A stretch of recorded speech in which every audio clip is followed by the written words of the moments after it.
ال آتا ہے یعنی سید الساجدین یعنی الساجدین آتا ہے، اس کا مطلب ہوتا ہے کہ جو سجدہ کرنے والے اللہ تعالیٰ کو پسند ہے ان کا سردار،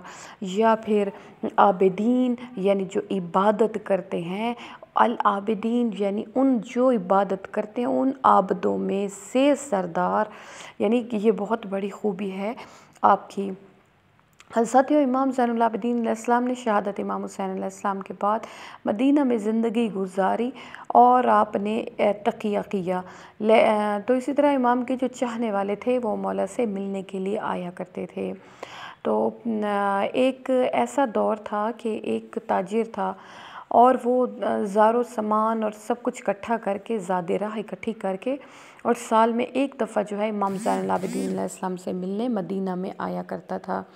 ایک دن وہ امام علیہ السلام سے ملنے کے لیے آ رہا تھا، تو جیسا کہ خواتین کے بارے میں یہ چیز مشہور ہوتی ہے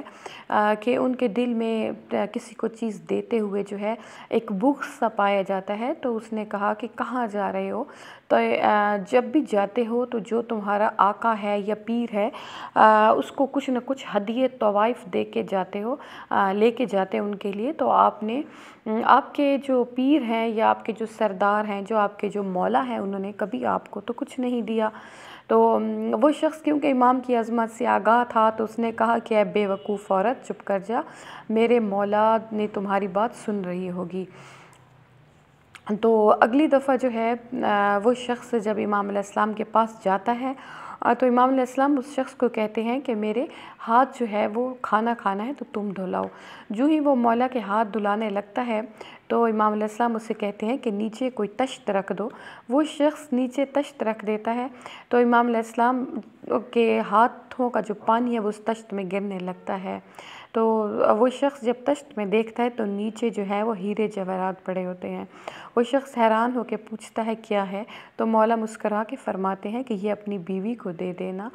اور اسے کہنا کہ یہ مال و زر جو ہے میرے مولا کے ہاتھوں کی میل ہے۔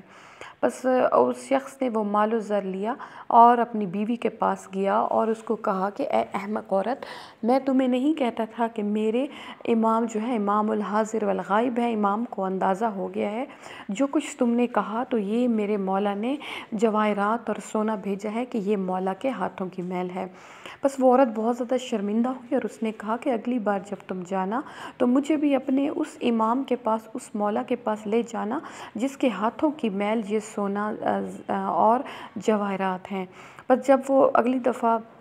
یہ شخص امام علیہ السلام کی خدمت میں جانے لگا تو اس نے اپنی بیوی کو بھی ساتھ تیار کیا۔ تو ایک مقام آتا ہے خاص مدینہ کے بالکل ساتھ ہی، تو اس کی بیوی ایک درخت کے نیچے سوتی ہے اور ادھر ہی اس کا انتقال ہو جاتا ہے۔ اب یہ شخص کیونکہ امام علیہ السلام کا گھر مدینہ یعنی نزدیک تھا تو بیوی کو اسی حالت میں چھوڑ کے تو مولا کی خدمت میں جاتا ہے اور کہتا ہے کہ یا حضرت، آپ کی ایک چاہنے والی آپ کے دیدار کے شوق میں آ رہی تھی، تو حضرت مجھے وہ ادھر ہی اس کا انتقال ہو گیا ہے، تو اب میں کیا کروں، آپ اس کو زندگی لے دیں۔ تو امام زین العابدین علیہ السلام کیا کرتے ہیں، مصلی پہ کھڑے ہو جاتے ہیں اور دعا مانگتے ہیں اور جا کے کہتے ہیں کہ جاؤ تمہاری بیوی زندہ ہو گئی۔ یہ شخص بھاگتا ہوا جب واپس اس جگہ پہ آتا ہے تو کیا دیکھتا ہے کہ اس کی بیوی اس درخت کے نیچے جو ہے اٹھ کے بیٹھی ہوئی ہے۔ بس یہ شخص کہتا ہے کہ تم کس طرح زندہ ہوئی ہو؟ تو وہ عورت بہت ہی خاموشی اور بے چینی میں ہوتی ہے۔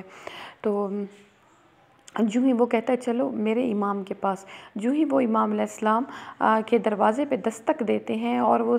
غلام نے دروازہ کھولا، جو ہی امام علیہ السلام پر اس عورت کی نظر پڑتی ہے تو بھاگ کر مولا کے قدموں میں گر جاتی ہے۔ تو وہ شخص کہتا ہے کہ تمہیں کیسے معلوم کہ یہی میرے امام ہیں؟ تم تو ابھی ان سے ملی بھی نہیں ہو۔ تو وہ عورت کہتی ہے کہ تم نے اس زمین پر مولا کا دیدار کیا اور میں آسمانوں پر میری روح جب جا رہی تھی تو میں نے مولا کا دیدار کیا تھا۔ وہ شخص بڑا حیران ہوتا ہے اور پوچھتا ہے کہ تم نے مولا کا دیدار کیسے کیا؟ تو وہ عورت کہتی ہے کہ جب میری روح نکال کر فرشتے لے کے جا رہے تھے 7ویں آسمان پر، تو یہی ہمارے امام سید الساجدین تھے جنہوں نے فرشتوں کو ہاتھ کے اشارے سے روکا تھا اور کہا تھا کہ اس عورت نے